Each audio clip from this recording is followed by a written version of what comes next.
Moin, willkommen zum Interview. Nico Kutzner, mein Name. Und Christopher.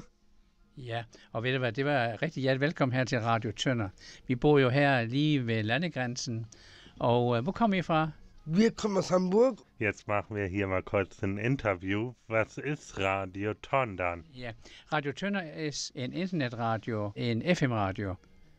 Was wird für Musik gespielt? Das ist 80 und 90 mit blandt andet Deutsch Musik und dänisch klassisk Musik.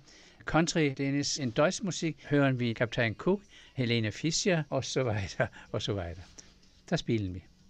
Wird deutsche Musik in Dänemark gerne gehört? Das ist diese deutsche Schlager, diese helt sexy Jahren til nun. Die populäre ist Hansi Hinterseer und Andrea Berg og Kaptajn Cook, viele deutsche Kunstnere.